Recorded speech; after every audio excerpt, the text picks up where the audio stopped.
नमस्ते नमस्कार प्यारे दोस्तों, कैसे हैं आप सभी। उम्मीद करती हूँ आप लोग बहुत अच्छे होंगे, बहुत ज़बरदस्त और एकदम बेहतरीन होंगे। सभी प्यारे साथियों का मैं भावना भाटी स्वागत करती हूँ आपके अपने प्यारे से परिवार रोजगार विद अंकित में। तो आप सभी प्यारे दोस्त क्लास के साथ जुड़ जाइए। क्लास आप लोगों की शुरू हो चुकी है। सभी को धन्यवाद क्लास के साथ जुड़ने के लिए। सभी का स्वागत है आपके प्यारे से परिवार रोजगार विद अंकित एप्लीकेशन में। जल्दी से आ जाइएगा और मैं तब तक आपके कमेंट्स तो हैं वो थोड़ा सा बड़ा कर लेती हूँ और मुझे आपके जो कमेंट्स अच्छे से दिखाई दे ये मैं उम्मीद करती हूँ। फिर तो आ जाओ, तब तक आप लोग कमेंट सेक्शन में कमेंट करके बता दीजिए आवाज़ आप लोगों तक पहुँच रही है क्या मेरी। जल्दी से बताओ क्या आप लोग सभी मुझे सुन पा रहे हैं। जल्दी से बता दीजिए बेटा।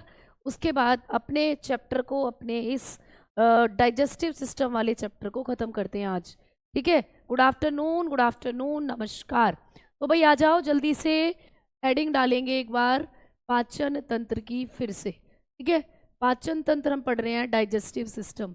और डाइजेस्टिव सिस्टम में हम लोग बात कर रहे हैं किसकी, हमारे पेट की, हमारे आमाशय की। तो आपको मैंने कल की क्लास में आपके आमाशय के बारे में बताया था कि हमारे पेट में दो तरीके की तीन तरीके की चीज़ें आपको देखने को मिलती है। एक तो हमारे पेट में मिलता है गैस्ट्रिक जूस, है ना, जिसको हम लोग क्या कहते हैं हिंदी में जठर रस। कल की क्लास में मैंने आपको बताया था कि हमारे पेट में क्या मिलता है दोस्तों, जठर रस। दूसरी चीज़ जो हमारे पेट के अंदर मिलती है वो है एक एसिड जिसको हम कहते हैं HCl, हाइड्रोक्लोरिक एसिड। कल की क्लास में मैंने आपको बताया। और जो तीसरी चीज़ हमारे स्टमक के अंदर मिलती है वो होते हैं एंजाइम। वो होते हैं दोस्तों एंजाइम्स। तो तीसरी चीज़ हमारे पेट के अंदर जो आपको मिलती है वो एंजाइम्स होते हैं। तो यहाँ से भी आपको ये एंजाइम्स आज पढ़ने हैं। ठीक है, चलो तो भाई आ जाओ। अब हम चीज़ों को शुरू करते हैं और चैप्टर को आगे लेकर चलते हैं। देखो, जब मैंने कल आपको गैस्ट्रिक जूस पढ़ाया तो बताया था कि यहाँ पर ये पानी, HCl और एंजाइम तीनों का मिश्रण होता है। अगर हम पीएच, गैस्ट्रिक जूस के पीएच मान की बात करते हैं, इसकी पीएच वैल्यू आपको पेपर में आ जाती है।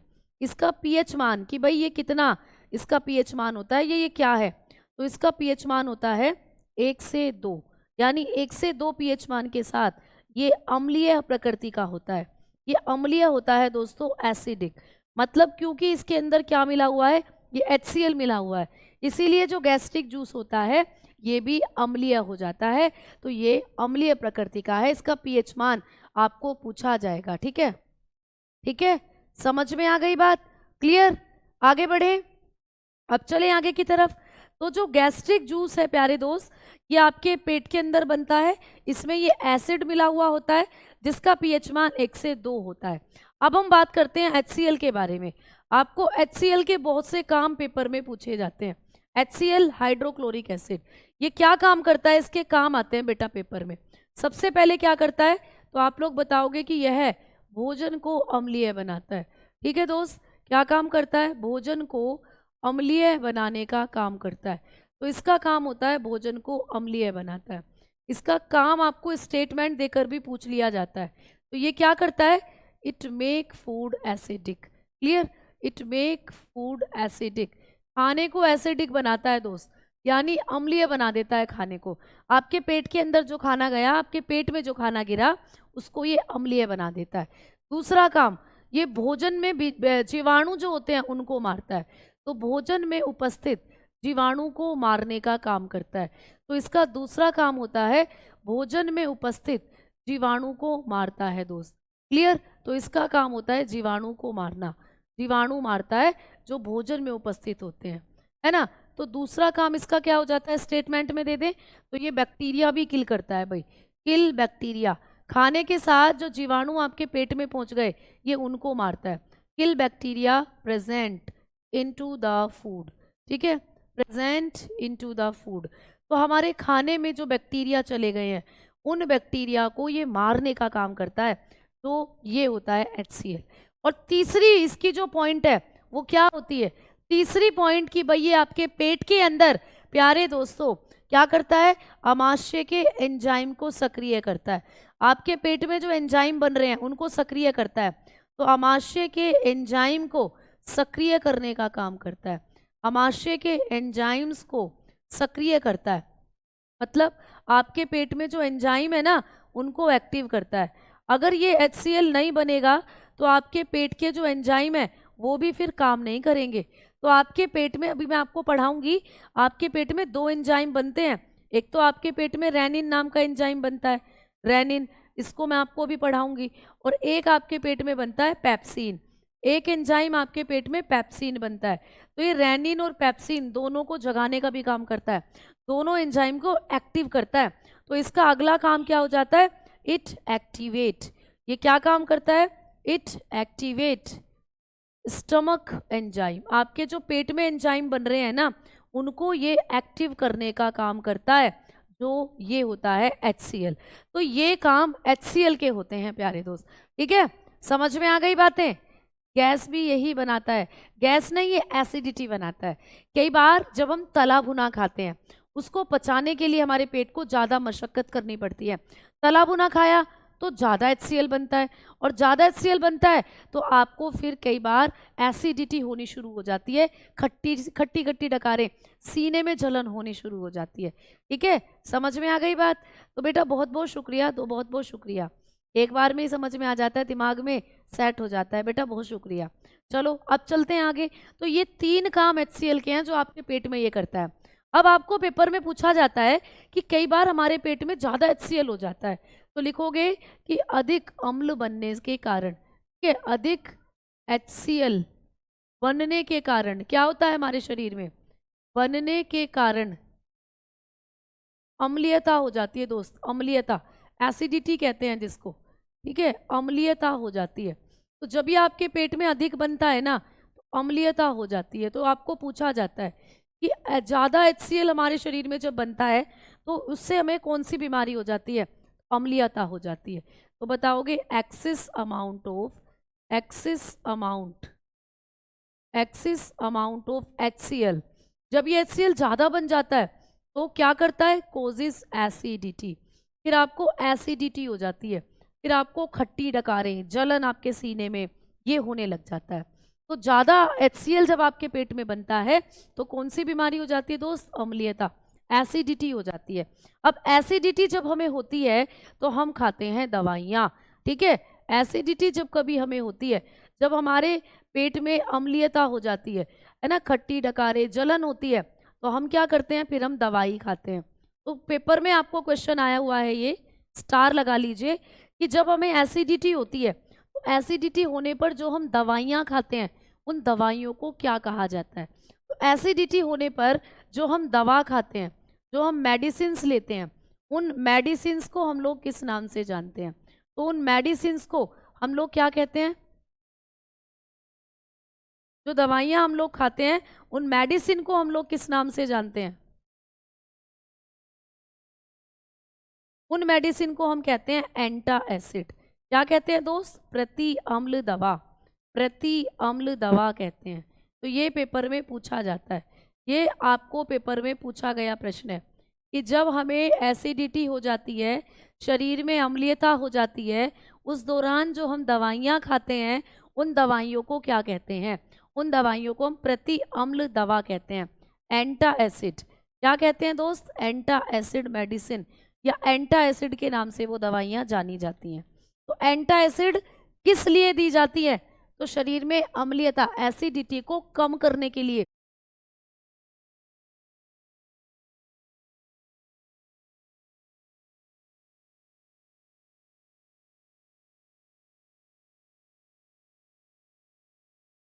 अब सही चल रही है भाई, ठीक है? हाँ अब सही चल रही है, अभी बीच में बफरिंग थी, अब अब सही हो गई है। चलो आ जाओ, अब देखो। तो यहाँ पर आप लोगों को पेपर में पूछा जाएगा कि ये सारी की सारी जो दवाइयाँ हैं, डाइजिन लेते हैं हम लोग, इनो पीते हैं हम लोग, और ये जो खाने का सोडा है, ये सब आपकी एंटासिड दवाइयों के रूप में काम होता है, ठीक है? और एंटासिड जो होते हैं इनमें कौन सा केमिकल मिलाते हैं? तो इनमें हम लोग मैग्नीशियम हाइड्रोक्साइड मिलाते हैं, magnesium hydroxide. Clear?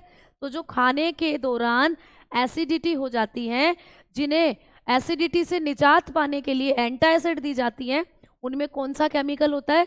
Magnesium hydroxide होता है, ठीक है? अब यहाँ से एक चीज़ और आएगी कि जब हम ये एंटासिड दवाइयाँ खाते हैं, इन सब दवाइयों की प्रकृति कैसी होती है, मतलब ये दवाइयाँ क्षार होती हैं या ये दवाइयाँ अम्ल होती हैं, इन सब की नेचर कैसा होता है, ये सब दवाइयाँ कैसी होती हैं। तो याद रखना, एंटा एसिड हमेशा क्षार होते हैं बेटा, ये हमेशा नेचर में बेस होती हैं, क्षार होती हैं ये एंटा एसिड दवाइयाँ।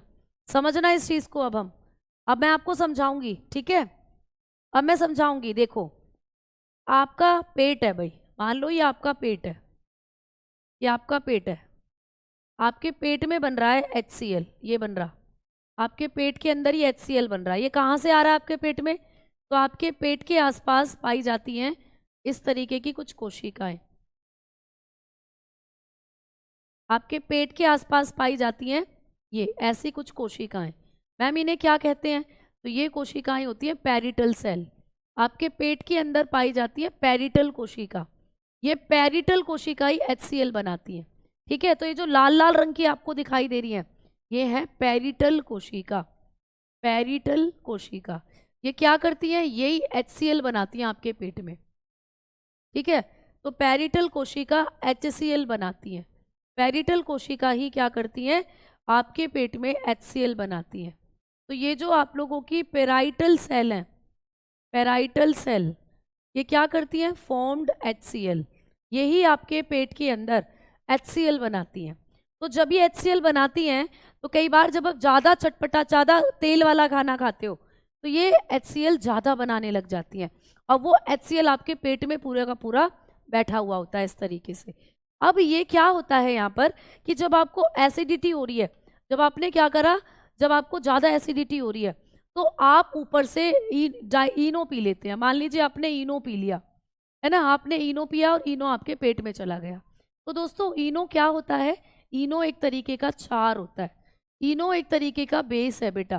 क्यों, क्योंकि आप केमिस्ट्री में पढ़ोगे कि जब भी अम्ल और क्षार आपस में मिलते हैं, जब भी अम्ल और क्षार आपस में मिलते हैं, तो वो उदासीन कर देते हैं चीज़ों, वो उदासीनीकरण की क्रिया करते हैं।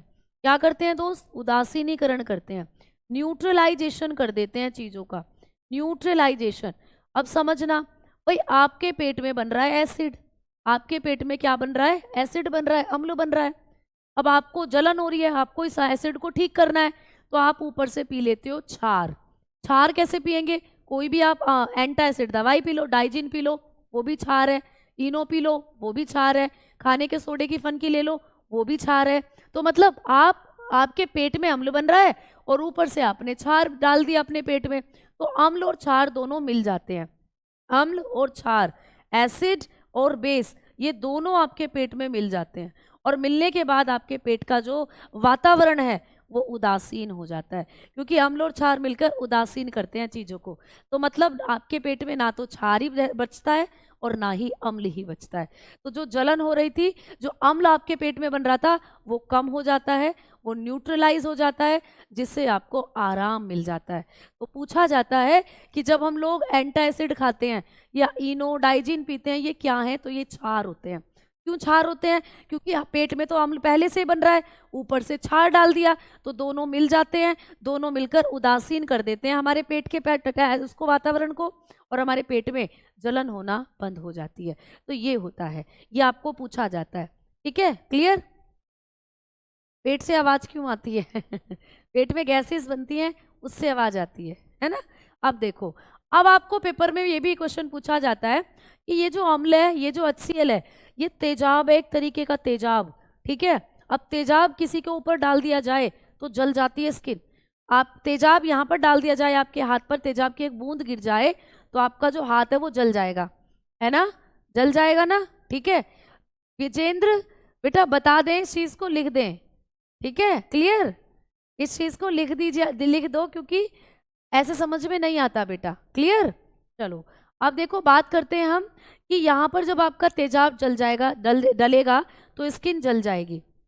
आवाज तो आ रही है ना, आ रही है भाई, है ना, है ना, ठीक है। अब देखो, तो आपका पेट क्यों नहीं जल रहा, ये तो आपके पेट में बन रहा है, ये एक तरीके का एसिड है बेटा, एक तरीके का तेजाब है ये HCl। तो मैडम ये पेट में बन रहा है, पेट क्यों नहीं जल रहा, पेट इसलिए नहीं जल रहा क्योंकि आपके पेट के चारों तरफ एक भित्ति पाई जाती है, मान लो ये आपका पेट है, ये आपका पेट है दोस्तों, और आपके पेट में क्या बन रहा है, हमारे पेट में HCl बन रहा है, ये एक तेजाब है, एसिड है।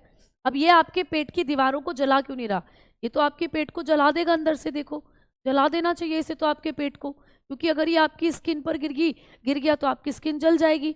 ये पेट को क्यों नहीं जला रहा, इसलिए नहीं जला रहा क्योंकि आपके पेट के चारों तरफ एक बहुत मोटी झिल्ली पाई जाती है। आपके पेट के चारों तरफ एक झिल्ली होती है। मैम इस झिल्ली का नाम क्या है, इस झिल्ली का नाम है श्लेष्मा की परत। इस झिल्ली को कहते हैं श्लेष्मा की परत, ठीक है, इसे कहा जाता है श्लेष्मा की परत। इस झिल्ली को कहते हैं श्लेष्मा की परत, म्यूकस मेम्ब्रेन, म्यूकस मेम्ब्रेन। तो ये जो म्यूकस मेम्ब्रेन है ये आपके पूरे पाचन तंत्र को प्रोटेक्ट करती है, ये आपके पूरी पाचन प्रणाली को प्रोटेक्ट करती है इस अम्ल से। यही अम्ल आपकी आंतों में भी जाता है, आंत भी जल जाएंगी ऐसे तो आंतों पर भी यही परत होती है जो आपके पेट की आंतों की अम्ल से सुरक्षा करती है। तो ये श्लेष्मा की परत क्या काम करती है, तो बताओगे कि यह अम्ल के प्रभाव से सुरक्षा प्रदान करती है, अम्ल के प्रभाव से सुरक्षा प्रदान करती है। तो ये आपको पूछा जाएगा कि कौन सी परत है जो अम्ल के प्रभाव से आंतरिक अंगों की सुरक्षा देती है, तो ये सुरक्षा प्रदान करती है। तो ये एक ऐसी परत है जो अम्ल के इफेक्ट से सुरक्षा प्रदान करती है हमारे अंगों को। तो आप लोग बताओगे इट प्रोटेक्ट इंटरनल ऑर्गन, ठीक है, इंटरनल ऑर्गन्स फ्रॉम एसिड। तो ये एसिड से हमारे आंतरिक अंगों को सुरक्षा देने का काम करती है, ये जो परत करती है। तो ये आपको पूछा जाता है कि हमारे आमाशय में कौन सी परत अम्ल के प्रभाव से हमारे पेट को या आंतरिक अंगों को सुरक्षा देती है, तो आप बताओगे श्लेष्मा की परत। कभी कभी इसको हिंदी में बलगम की परत भी बोलते हैं, कभी कभी इसको क्या बोलते हैं, बलगम। तो इसे बलगम की परत भी कई बार हिंदी में लिखा आ जाता है, इंग्लिश में ऐसे ही आएगी म्यूकस मेम्ब्रेन, लेकिन हिंदी में कई बार बलगम की परत भी लिखा जाता है, ठीक है ना, क्लियर। ये एसिड एनिमल्स में भी बनता है बिल्कुल। तो ये चीज़ें आपको पेपर में आपके पेट वाले सेक्शन से या HCl से पूछी जाती हैं। अब हम बात कर रहे हैं कि मैम हमें आपने गैस्ट्रिक जूस के बारे में भी बता दिया, आपने हमें HCl के बारे में भी बता दिया, इससे रिलेटेड जितने भी फैक्ट बन रहे थे वो भी बता दिए। अब आ जाओ, अब बताइए कि पेट में जो एंजाइम बनते हैं वो कौन कौन से होते हैं। तो आओ अब हम बात करते हैं आपके आमाशय के एंजाइम। तो हेडिंग डालेंगे दोस्त आमाशय के एंजाइम, ठीक है, आमाशय के एंजाइम। कौन कौन से ऐसे एंजाइम है जो हमारे आमाशय में बनते हैं, पूछा जाएगा पेपर में, ठीक है। स्टमक एंजाइम की अब हम लोग बात करते हैं। अब बात करेंगे स्टमक एंजाइम, हमारे पेट में कौन कौन से एंजाइम्स बनते हैं। तो जब हम अपने पेट की बात करते हैं तो हमारे पेट के अंदर बनते हैं दोस्तों 2 एंजाइम। हमारा जो पेट है इसमें आपको 2 एंजाइम है जो याद रखने हैं। एक तो आपके पेट में बनता है दोस्तों रेनिन नाम का एंजाइम। कौन सा एंजाइम, रेनिन, ठीक है, रेनिन। आपको पेपर में पूछेगा रेनिन के बारे में, रेनिन। एक तो ये बनता है आपके पेट के अंदर रेनिन नाम का एंजाइम, और दूसरा है ना, दूसरा एंजाइम आपके पेट में बनता है पेप्सिन। दूसरा एंजाइम आपके पेट में बनता है दोस्तों पेप्सिन। तो रेनिन और पेप्सिन ये 2 एंजाइम आपके पेट में बनते हैं, रेनिन और ये पेप्सिन। अच्छा, रेनिन को हम लोग दूध पाचक एंजाइम भी कहते हैं। पेपर में क्वेश्चन आ जाएगा कि कौन सा एंजाइम है जिसे हम दूध पाचक एंजाइम कहते हैं, इसे हम दूध पाचक एंजाइम कहते हैं, ठीक है। तो आपको कभी भी पूछे पेपर के अंदर कि दूध को पचाने वाला एंजाइम रेनिन होता है, तो इसको हम लोग क्या कहते हैं, मिल्क डाइजेस्टिव एंजाइम। इसे कहा जाता है दोस्तों मिल्क डाइजेस्टिव एंजाइम, दूध को पचाने वाला एंजाइम, क्योंकि ये दूध की जो प्रोटीन है उसको पचाने का काम करता है। तो ये होता है दूध को पचाने वाला। मैम जी खून कैसे फिल्टर होता है, आपकी किडनी में फिल्टर होता है बेटा, हम जब गुर्दों को पढ़ेंगे तो वहां बताऊंगी कि खून कैसे फिल्टर होता है, ठीक है, क्लियर है ना, क्लियर। तो मैं आपको बताऊंगी लास्ट में कि मतलब किडनी वाले चैप्टर में कि खून कैसे फिल्टर होता है। हमारे गुर्दों में छोटे छोटे फिल्टर होते हैं नेफ्रॉन, उनसे खून छन कर आता है। ठीक है, चलो। तो दूध का पाचन करता है दोस्त रेनिन एंजाइम जो होता है। अच्छा, ये जो रेनिन एंजाइम है इसको हम लोग चाइल्ड एंजाइम के नाम से भी जानते हैं, तो ये भी याद रख सकते हो। इसी को कहा जाता है चाइल्ड एंजाइम, इसी को कहा जाता है दोस्त चाइल्ड एंजाइम। ठीक है, इसी को कहते हैं हम लोग चाइल्ड एंजाइम।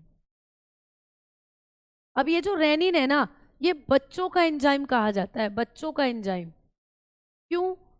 क्योंकि ये बच्चों में ज्यादा मात्रा में मिलता है। भाई बच्चे जो हैं वो दूध ज्यादा पीते हैं। छोटे बच्चे तुमने देखा है सुबह शाम दूध ही दूध पीते हैं, तो वो दूध को इतने अच्छे से कैसे पचा लेते हैं, या दूध से उनका पेट भर जाता है। तो उनके अंदर जो रेनिन है ये ज़्यादा बनता है, इसीलिए बच्चे जो हैं हर समय, छोटे बच्चे दूध ही पीते हैं, है ना। उनको 4-7 बार आप दिन में दूध ही दोगे, वो दूध को ही पचाते हैं। तो ये बच्चों में ज़्यादा बनता है, इसीलिए इसको चाइल्ड एंजाइम भी कहते हैं। ठीक है, अब मेरा आप लोगों से एक प्रश्न है कि जब ये रेनिन क्या काम करता है, जब ये रेनिन दूध को पचाता है दोस्त। ठीक है, ये जो रेनिन एंजाइम है ये क्या करता है, दूध को पचाने का काम करता है। तो दूध की प्रोटीन को पचाता है दोस्ती।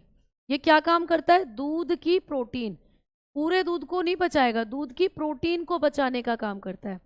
दूध प्रोटीन का ये पाचन करता है। ठीक है, का पाचन करता है, यानी ये मिल्क प्रोटीन को पचाता है ना। इसका काम होता है मिल्क प्रोटीन को डाइजेस्ट करना। अब पेपर में ये भी क्वेश्चन आता है कि दूध में कौन सी प्रोटीन होती है, दूध में कौन सी प्रोटीन होती है, ये भी पेपर में क्वेश्चन आता है। तो दूध के अंदर पाई जाती है कैसीन प्रोटीन। तो कभी भी पेपर में क्वेश्चन आए कि मिल्क प्रोटीन कौन सी है, तो मिल्क प्रोटीन होती है कैसीन। दूध की जो प्रोटीन है वो होती है कैसीन। तो ये कैसीन प्रोटीन को पचाता है। तो दूध में प्रोटीन पाई जाती है दोस्त कैसीन, तो दूध की प्रोटीन होती है कैसीन। तो ये किसको पचाता है, कैसीन प्रोटीन को पचाने का काम करता है ना। और मैम ये कैसीन प्रोटीन को किस में तोड़ देता है, तो ये कैसीन प्रोटीन को पहले पैरा कैसीन में तोड़ता है। पैरा कैसीन, पहले ये दूध को, दूध की प्रोटीन को पैरा कैसीन में तोड़ेगा। पैरा कैसीन, पैरा कैसीन दही जैसा पदार्थ है दोस्त। जैसे तुमने देखा है छोटे बच्चे दही उलट देते हैं, तुम छोटे बच्चों को खिला रहे हो और छोटे बच्चे दूध पी के आए हैं, 1 घंटे बाद आपने उस बच्चे का पेट भिज गया, थोड़ी देर बाद तो वो बच्चा क्या करता है, आपके ऊपर एक दही सा फटाफटा सा पदार्थ उलट देता है। ठीक है, एक दही के जैसा फटाफटा पदार्थ आपके ऊपर डाल देता है, तो वही होता है पैरा कैसीन। तो कैसीन प्रोटीन पहले पैरा कैसीन में टूटती है, फिर कैसीनोजन में टूटती है, फिर कैसीनोजन में टूटती है। तो जब कैसीनोजन में टूट जाए तो समझो कंप्लीट पच गई दूध की, कैसीनोजन। ठीक है, फिर कैसीनोजन में टूटती है। तो ये क्या काम करता है रेनिन, ये दूध की कैसीन प्रोटीन को कैसीनोजन में तोड़ने का काम करता है। तो ये क्या करता है रेनिन, दूध में जो कैसीन प्रोटीन है पहले उसे पैरा कैसीन में तोड़ेगा। ये दही के जैसा पदार्थ होता है, जैसे दही होती है कर्ड, जैसे कर्ड होता है फटाफट सा पदार्थ होता है दही के जैसा। ठीक है, और फिर ये लास्ट में कैसीनोजन में टूट जाती है। तो जब ये कैसीनोजन में टूट जाए तो समझो दूध कंप्लीट पच गया, और दूध आपके पेट में ही कंप्लीट पच जाता है। ठीक है, क्लियर, समझ में आ गई बात विजेंद्र जी? हाँ जी बेटा बिल्कुल, ठीक है बिल्कुल हो चुकी है भाई। ये बच्चे बड़े डाउट मतलब बहुत पूछते हैं भैया मैंने तुम्हें दिखाया तो था कि मेरा 5 साल का बेटा भी है और मेरी शादी हो चुकी है। ठीक है, चलो आ जाओ, अब आगे चलते हैं, अब आगे की तरफ बढ़ते हैं और बात करते हैं कि पेप्सिन क्या काम करता है। तो रेनिन के बारे में तो पढ़ लिया, अब पेप्सिन क्या करता है। तो पेप्सिन भाई इसने तो दूध की प्रोटीन को पचा दिया, ये दूसरी प्रोटीन को पचाता है। तो ये क्या करता है, यह है अन्य प्रोटीन को पचाने का काम करता है। यह अन्य प्रोटीनों का पाचन करता है, ये अन्य प्रोटीनों का पाचन करता है दोस्त। ठीक है, तो ये क्या करता है, ये दूसरी प्रोटीन को पचाता है। तो ये क्या काम करेगा, it digested other protein, other protein मतलब जो दाल में है, सोयाबीन में है, मूंगफली में है, बादाम में है, मांस में है, ये उन प्रोटीन को पचाता है। ठीक है, तो केवल दूध की प्रोटीन वहां पचेगी, बाकी सारी प्रोटीन्स को पचाने का काम पेप्सिन करता है। ठीक है ना, पेप्सिन करता है। और जो पेप्सिन होता है ये कैसे पचाएगा, तो ये प्रोटीन को पेप्टोन में तोड़ देता है। ये प्रोटीन्स को किस में तोड़ देता है, पेप्टोन के अंदर, पेप्टोन्स। ठीक है, तो ये प्रोटीन को पेप्टोन में तोड़ने का काम करता है। ठीक है, समझ में आ गई। तो जो प्रोटीन होती है उसको पेप्टोन में तोड़ देता है ना। सबसे अच्छी प्रोटीन सोयाबीन में होती है ना। फिर आप बता सकते हो मांस में होती है, फिर आप बता सकते हो जो आप लोगों के दूसरे अंडा है उसमें होती है। ठीक है, इस तरीके से।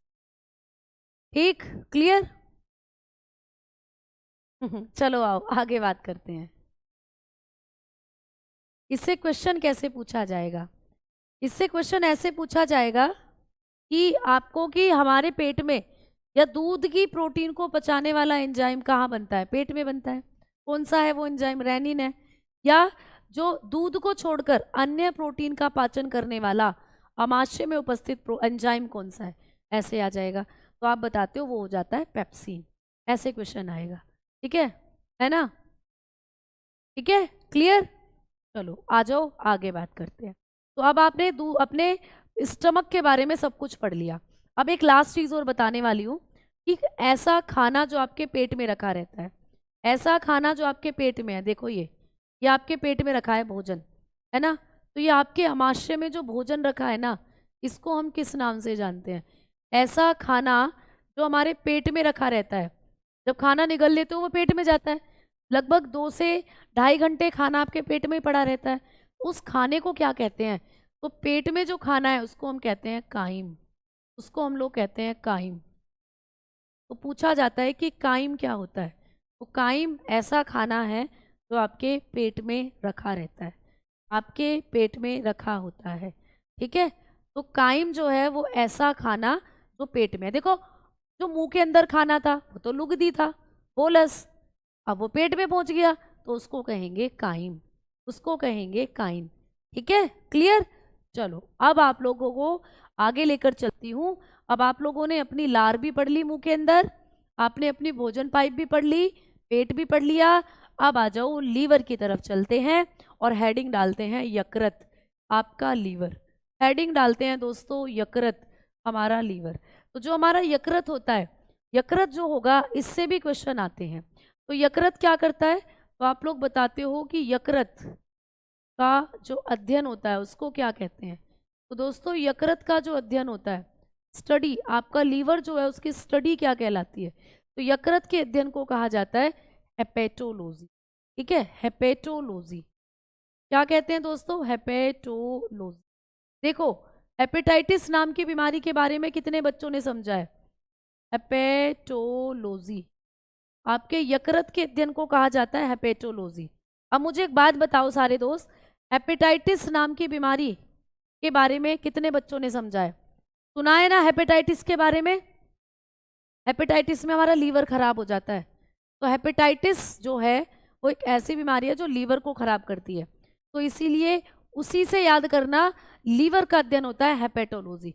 तो हेपेटोलॉजी, हेपेटाइटिस कुछ कुछ सेम सेम से लग रहे हैं। तो लीवर के अध्ययन को कहते हैं हेपेटोलॉजी, क्योंकि हेपेटाइटिस में लीवर खराब होता है, इसीलिए उसका नाम हमने हेपेटाइटिस रखा है। चलो आओ आगे बात करते हैं।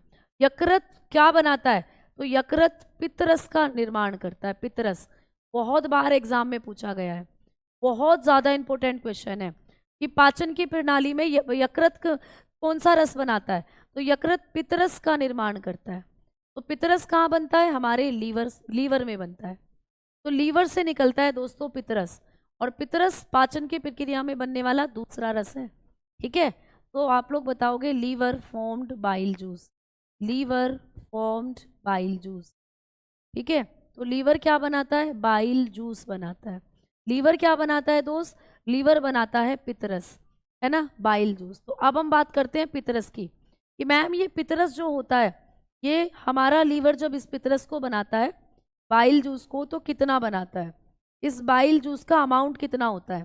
तो ये जो लीवर हमारा पित्तरस बनाता है ना, ये बनाता है डेली, आप बताते हो लगभग 600 ml, लगभग 600 ml, यानी कि आप बताते हो 1 से 1.5 कप, मैंने लिख दिया यहाँ 1.5 कप, तो लगभग 1.5 कप के आसपास डेली आपका जो लीवर है वो पितरस बनाता है। पितरस क्या होता है? खाने को पचाने वाला रस। जैसे पेट में बन रहा था जठर रस, वैसे ही लीवर से बनता है पितरस।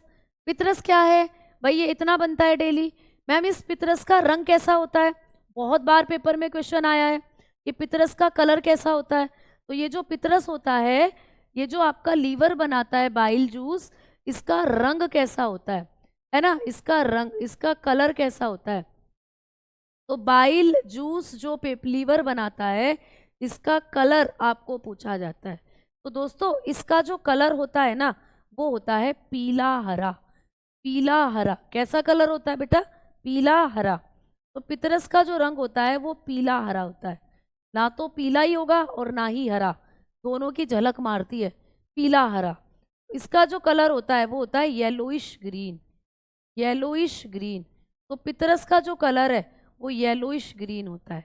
येलोइश ग्रीन पीला हरे रंग का होता है, ठीक है, पीला हरा। जैसे आप अपने लीवर को देखोगे तो देखो ये है तुम्हारा यकृत, ये है तुम लोगों का लीवर, ठीक है, ये है तुम्हारा लीवर। शरीर की सबसे बड़ी ग्रंथि आपकी है लीवर जो होता है। अब ये जो लीवर होता है ये बनाता है पितरस दोस्तों, ठीक है, पितरस। अब जब ये लीवर पितरस बना रहा है, बाइल जूस बना रहा है ये लीवर, तो मैम इस पितरस का भी, इस बाइल जूस का भी पीएच मान पूछता है। ये बाइल जूस क्या है? ये बाइल जूस कैसा है? अम्ल है, क्षार है, क्या है? तो देखो पेट में तो जो जठर रस था वो क्या था? जो आपके पेट में जठर रस था वो क्या था? वो तो अम्ल था, क्योंकि पेट में आपके HCl था, वही मिल गया उसमें, वो अम्ल बन गया। अब ये जो लीवर आपका पितरस बनाता है ये क्षार होता है दोस्तों। पितरस आपका क्षारीय प्रकृति का होता है। ये पूछा गया प्रश्न है पेपर के अंदर कि पितरस की प्रकृति कैसी होती है। तो पितरस होता है एल्केलाइन नेचर का, है ना, एल्केलाइन, यानी कि ये क्षारीय प्रकृति का होता है। और मैम क्षार है तो इसका पीएच मान कितना होता है? तो बेटा जो चीज़ क्षार होती है ना उसका पीएच मान 7 से ज़्यादा होता है। इसका पीएच मान होता है 7 से 8। तो आपको पेपर में पूछे कि पितरस का पीएच मान कितना होता है, तो इसका पीएच मान 7 से 8 होता है, ठीक है, क्लियर है ना? क्लियर? जब आपको आप ज़्यादा ओवर ईटिंग कर लेते हैं, ज़्यादा खा लेते हैं, या ज़्यादा आपके पेट में एसिड बनता है, तो जब आप पानी पीते हो तो पानी के साथ वो एसिड यहाँ तक आ जाता है और यहाँ जलन होती है सीने में फिर, और फिर आपको उल्टी होती है तो उल्टी के साथ वो पितरस बाहर आता है, ठीक है, ये है। क्लियर? समझ में आ गई बात? ठीक है ना? अब चले आगे। हाँ, एल्केनाइन होता है नेचर में, कैसी प्रकृति होती है इसकी? क्षार है। तो एक क्वेश्चन आता है कि पेट में जो जठर रस बनता है वो क्या है? वो अम्लीय है, एसिडिक है। और जो लीवर पितरस बनाता है वो क्या है? वो क्षारीय है ना? मैडम जी आपसे मिलने के लिए हमको क्या करना चाहे पड़ेगा बेटा? सिलेक्शन लेना पड़ेगा, है ना? सिलेक्शन लीजिए। चलो तो बहुत बढ़िया, आ जाओ। तो इसका पीएच मान 7 से 8 के बीच में होता है ना? अब चलते हैं आगे, ठीक है, चलिए आओ अब आगे चलते हैं और बात करते हैं इस पितरस का जो रंग है वो पीला हरा क्यों होता है। इसलिए होता है इस पितरस का रंग पीला हरा क्योंकि इसमें 2 वर्णक मिले हुए होते हैं। पितरस के अंदर आपको 2 वर्णक मिले हुए होते हैं। यहाँ जगह कम है, मैं पीछे लिख देती हूँ, ठीक है तो पितरस के अंदर 2 वर्णक पाए जाते हैं, है ना? बाइल जूस के अंदर क्या होता है? 2 वर्णक पाए जाते हैं। बाइल जूस में क्या होता है? 2 पिगमेंट पाए जाते हैं दोस्त, है ना? पिगमेंट क्या होते हैं? पिगमेंट होते हैं, वर्णक कहते हैं इनको हिंदी में, और इंग्लिश में कहते हैं पिगमेंट। जो किसी चीज़ को कलर देते हैं वो पिगमेंट है, जो किसी चीज़ को रंग दे, रंगने का काम करते हैं वर्णक। तो पितरस को भी रंगने का काम करा है 2 वर्णक ने। जैसे होली आएगी, अब होली पर तुम क्या करते हो? होली क्या है? रंगों का त्यौहार। होली पर हम एक दूसरे को रंगते हैं, एक दूसरे को कलर लगाते हैं। तो होली के दिन हम सब पिगमेंट बन जाते हैं, हम सब वर्णक बन जाते हैं। अगर तुम मेरे साथ होली खेलने आ रहे हो तो मैं तुम्हारे गालों पर गुलाल लगा दूंगी, नीला वाला गुलाल, तो दैट्स मीन मैंने तुम्हारे गालों को नीला कर दिया, तो तुम्हें रंग दिया, तो मैं एक वर्णक हूँ। ठीक है, तुम मेरे गालों पर लगाओगे गुलाबी गुलाल, तो तुमने भी मेरे गालों को गुलाबी रंग से रंग दिया, तो तुम भी क्या हो गए, एक वर्णक। तो होली वाले दिन हम सब क्या हो जाते हैं, पिगमेंट, एक दूसरे को रंगते हैं। तो वर्णक हमारे शरीर में पाए जाने वाले ऐसे तत्व हैं जो कलर देने का काम करते हैं। तो पितरस का कलर कैसा होता है, पीला हरा होता है। तो ये आपको पूछा जाता है कि पितरस का जो कलर है वो पीला और हरा किस किस वर्णक की वजह से होता है। तो अगर हम इसके पीले रंग की बात करें तो ये एक वर्णक की वजह से होता है, उस वर्णक का नाम है बिलीरुबिन। पेपर में क्वेश्चन आएगा कि कौन सा वर्णक है बिलीरुबिन, कौन सा वर्णक है जो पितरस को पीला रंग देता है, तो ये वर्णक है भाई बिलीरुबिन। तो बिलीरुबिन नाम का वर्णक पितरस को पीला रंग देता है। और मैम इसका जो हरा रंग होता है वो किसकी वजह से होता है, हरा रंग, तो दोस्तों इसका जो ग्रीन कलर होता है वो भी एक वर्णक की वजह से होता है, और वो ग्रीन कलर देने वाला वर्णक है बिलीवर्डिन, वो वर्णक है बिलीवर्डिन। तो ये आपको पेपर में पूछा जाता है कि किस वर्णक की वजह से पितरस का रंग हरा होता है और किस वर्णक की वजह से पितरस का रंग नीला पीला होता है। तो पीला होता है बिलीरुबिन की वजह से और ग्रीन होता है बिलीवर्डिन की वजह से। ठीक है, चलो अब देखो, ये जो बिलीरुबिन है ना, कई बार ये आपके रक्त में बहुत ज़्यादा हो जाता है। तो जब इसकी मात्रा रक्त में अधिक हो जाती है ना, रक्त में अधिक मात्रा, जब ये बिलीरुबिन की मात्रा रक्त में अधिक हो जाती है तो हमें पीलिया हो जाता है दोस्त, है ना, अधिक मात्रा से पीलिया हो जाता है, पीलिया, पीलिया रोग सुना है ना, पीलिया रोग हो जाता है। तो ये क्वेश्चन आता है कि किस पिगमेंट की अधिकता से हमें पीलिया रोग हो जाता है, रक्त में किस पिगमेंट की अधिक मात्रा के कारण पीलिया रोग होता है। तो आप आंसर लगा के आओगे बिलीरुबिन की अधिकता के कारण। जब ये हमारे रक्त में ज़्यादा हो जाता है तो हमारा रक्त पीला पीला हो जाता है और पीलापन आंखों में झलकने लगता है, नाखून पीले हो जाते हैं। ठीक है ना।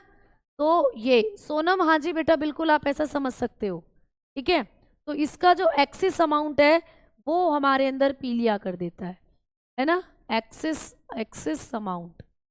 तो ये क्या करता है, एक्सिस अमाउंट ऑफ, है ना, this axis amount of it causes jaundice.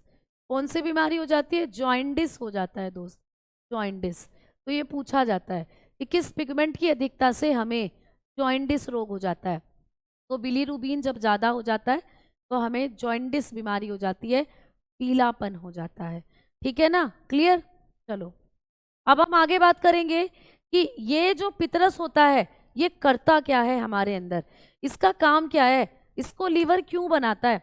तो पितरस का काम भी आपको पेपर में पूछा जाता है। अब हम बात करेंगे पितरस का कार्य, पितरस का कार्य कि भाई पितरस क्या काम करता है, फंक्शन ऑफ बाइल जूस। तो जब हम लोग बात करते हैं फंक्शन ऑफ बाइल जूस की, पितरस के कार्य की बात करते हैं, तो जो पितरस होता है ना ये आपके शरीर में फैट को पचाता है, वसा।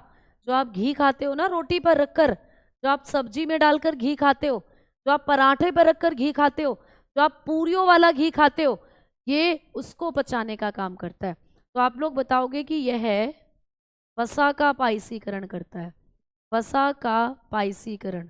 ठीक है, ये भी क्वेश्चन बहुत बार पूछा है पेपर के अंदर, स्टार लगा लेना इस पर भी, बहुत इंपॉर्टेंट है। बाइल जूस के कार्य, तो ये क्या करता है, वसा का पाइसीकरण करता है, पाइसीकरण करता है वसा का। क्या करता है, इमल्सिफिकेशन, इमल्सिफिकेशन ऑफ फैट, इसका काम होता है इमल्सिफिकेशन ऑफ फैट। मतलब इमल्सिफिकेशन क्या होता है मैडम, फैट तो समझ गए ना, वसा, घी, तेल, लेकिन पाइसीकरण का मतलब जब आप घी खाते हो ना बेटा, तो देखो घी के पार्टिकल इतने बड़े बड़े हैं, मतलब आप बड़े पार्टिकल खाते हो घी के। जब हम घी खाते हैं तो उसमें बड़े कण होते हैं वसा के, अब उन्हीं बड़े कणों को ये छोटे छोटे कणों में तोड़ देता है। तो यही होता है वसा का पाइसीकरण। तो वसा के बड़े अणुओं को छोटे अणुओं में तोड़ना, यही कहलाता है पाइसीकरण या इमल्सिफिकेशन। तो इमल्सिफिकेशन क्या होता है, वसा के बड़े अणुओं को छोटे अणुओं में तोड़ता है, जो पितरस होता है। ठीक है, तो अगर हमारा पितरस नहीं बनेगा ना, तो फैट जो है, हमारा जो लीवर है, वो पितरस नहीं निकाल पाएगा, और पितरस नहीं निकलेगा तो फिर वसा का पाचन कम हो पाएगा, बहुत कम पच पाएगी वसा। ठीक है ना, क्लियर है ना? चलो, है ना? हाँ, अब देखो इधर, अब ये एक और क्वेश्चन आता है कि जब आपका लीवर इसको बनाता है पितरस को, तो ये पितरस कहाँ पर जाकर संचित होता है? तो आपको ये पूछा जाता है, तो बताओगे कि पित्तरस का संचय, पित्तरस का संचय पित्ताशय में होता है दोस्त। कहाँ होता है? पित्ताशय में। तो ये पूछा जाता है, पित्ताशय में होता है। तो पित्तरस का संचय कहाँ होता है? पित्ताशय में होता है पित्तरस का संचय। यानी कि bile juice is stored, bile juice is stored. ये कहाँ स्टोर्ड होता है? इन गॉल ब्लैडर। गॉल ब्लैडर जिसको हम पित्त की थैली भी कहते हैं। तो ये जो पितरस बनाता है ना लीवर, ये कहाँ पर संचित होता है? पित्ताशय में या पित्त की थैली में जाकर ये संचित होता है। ठीक है, तो लीवर के नीचे एक छोटी सी थैली होती है, उसमें जाकर ये जमा हो जाता है पितरस। देखो ये रही, ठीक है, ये जो आपको दिखाई दे रही है ना ग्रीन कलर से, ये क्या है? ये गॉल ब्लैडर है। ये पित्त की थैली है दोस्तों, पित्त की थैली भी बोलते हैं इसको। इसी में जाकर आपका जो पितरस है वो सारा जमा होता है, इसी में इकट्ठा होता है पितरस। तो आपका जो लीवर पितरस बना रहा है वो ऐसे ऐसे ऐसे ऐसे इसके अंदर आकर इकट्ठा हो जाता है, और यहीं से फिर आपकी छोटी आंत में गिरता है जाकर, यहीं से आपकी छोटी आंत में जाकर गिर जाता है। तो मैंने कहा था ना लीवर में कभी खाना नहीं जाता। फिर मैम लीवर कैसे पाचन करता है? तो लीवर जब पितरस बनाता है, ये पितरस यहाँ जमा होगा और यहीं से ये पितरस छोटी आंत में चला जाता है, और छोटी आंत में ही पेट से आपका सीधा खाना पहुंचता है। ठीक है, क्लियर? तो यहाँ से आपको ये पेपर में पूछा जाता है कि पितरस का क्या काम है? यह वसा का पाइसीकरण करता है, मतलब फैट के बड़े अणुओं को छोटे अणुओं में तोड़ता है ना? क्लियर है ना? दिल लिख दिया मैंने, दिल कहाँ लिख दिया?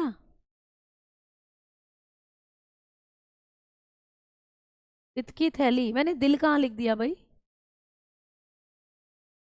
अगर कहीं दिल लिख भी दिया है तो उसको ठीक कर लो, दिल तो मैंने कहीं नहीं लिखा भैया।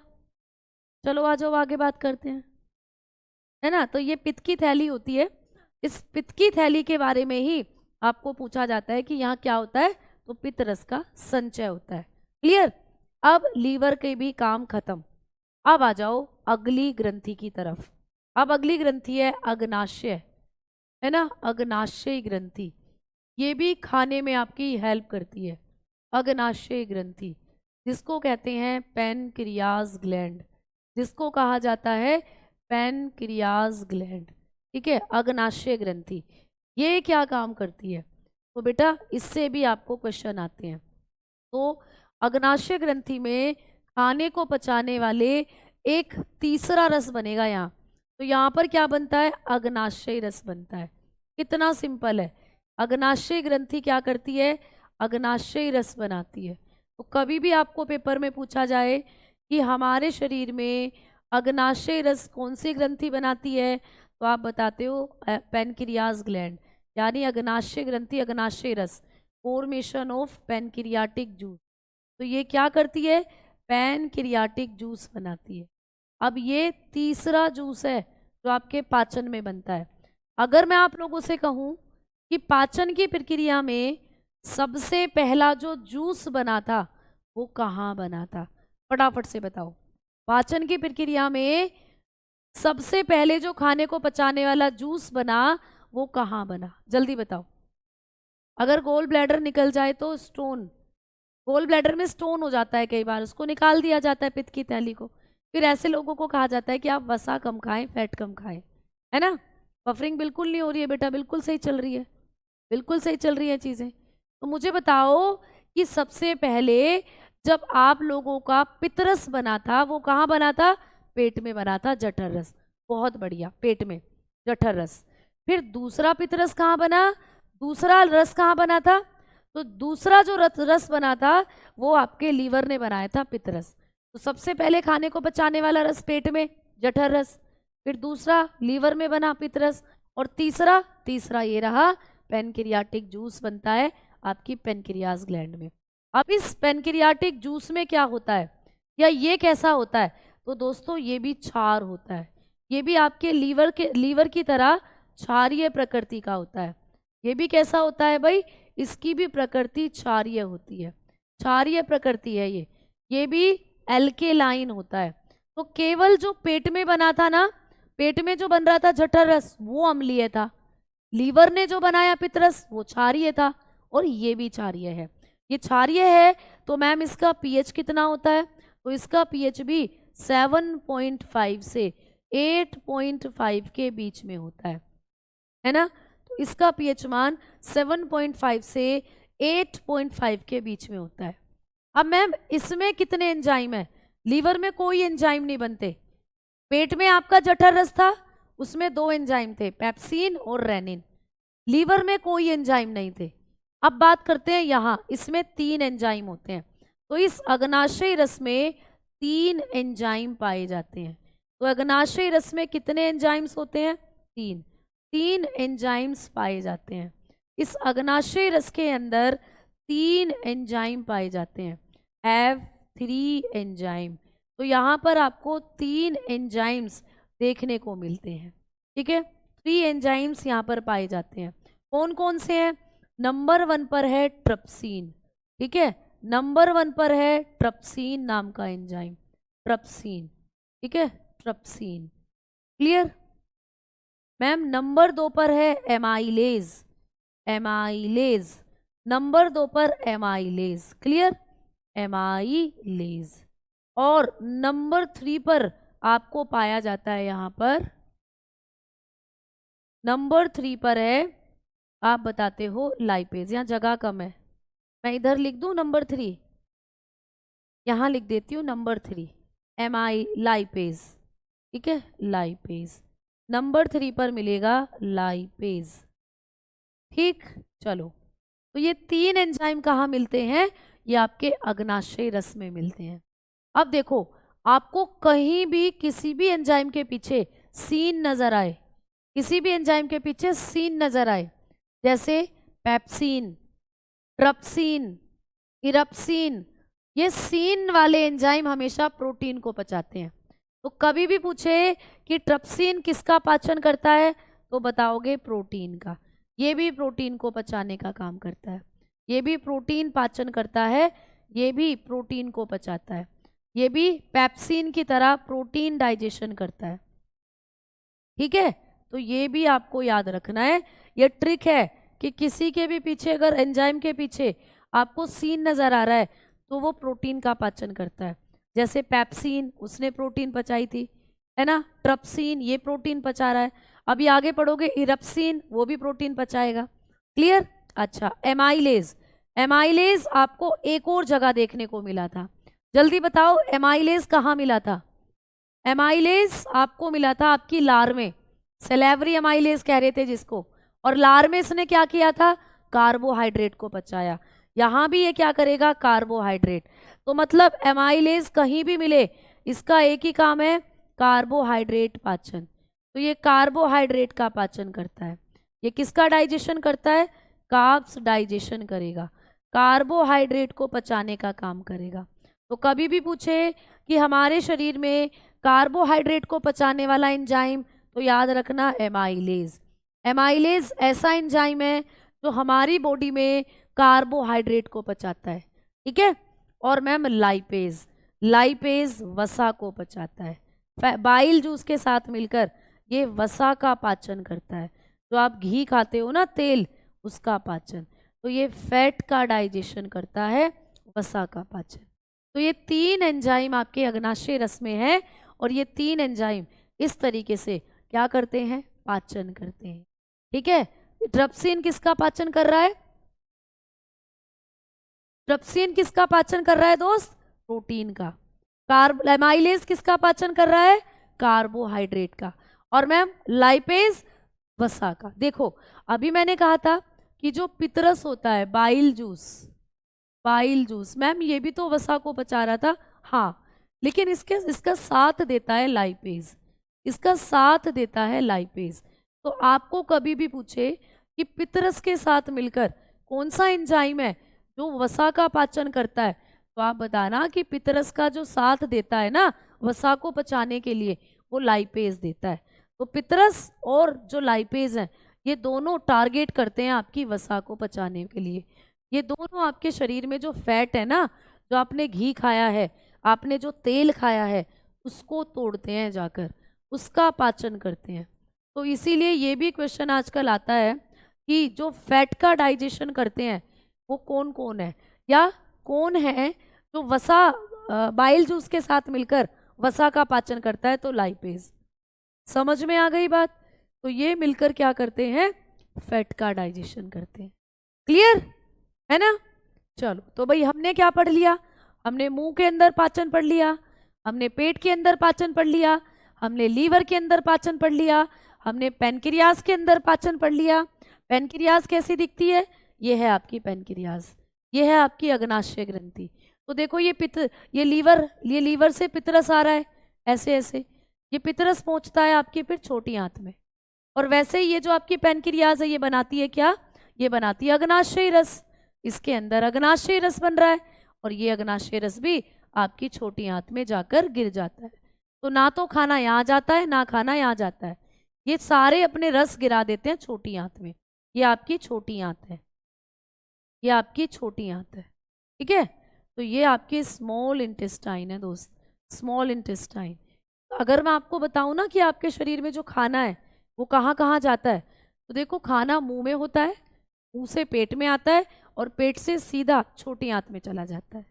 खाना ना तो यहाँ जाएगा ना यहाँ, लेकिन इनके जो रस हैं वो छोटी आंत में गिर जाते हैं आकर, तो छोटी आंत में गिर जाते हैं आकर, ठीक है ना? है ना? प्रीतम सिंह, बेटा मैं इसका कैसा जवाब दूं? प्रीतम पूछ रहे हैं मैं कह रहा हूं कि आप कैसे पढ़ाते हैं, इसका जवाब दो। भैया मैं अब कैसे बताऊं मैं कैसे पढ़ाती हूँ? मैं अपने मुंह से पढ़ाती हूँ, मैं बोर्ड से पढ़ाती हूँ। ये कैसा क्वेश्चन है, मुझे समझ नहीं आ रहा इसका आंसर क्या करूं। ठीक है चलो, अब चलो आगे बात करते हैं, है ना?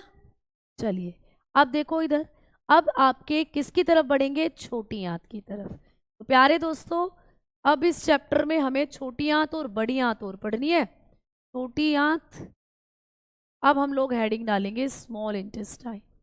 अब स्मॉल इंटेस्टाइन को करेंगे कल की क्लास में, है ना? छोटी आंत और बड़ी आंत और बची है, तो लगभग 20 मिनट में कल की क्लास में हम इन दोनों को क्लियर कर रहे होंगे, छोटी आंत और बड़ी आंत। छोटी आंत के 3 भाग हैं, है ना? हम लोग बताएंगे ड्यूडेनम, जेजुनम, इलियम, ये छोटी आंत की लंबाई और छोटी आंत में कौन से पाचक रस बनते हैं उनके बारे में। तो कल हम लोग इस चैप्टर को खत्म कर कर नए चैप्टर की तरफ भी बढ़ रहे होंगे, है ना? हाँ, छोटी आंत के 3 प्रकार होते हैं जिनको कल पढ़ेंगे, ड्यूडेनम, जेजुनम, इलियम, ठीक है? चलो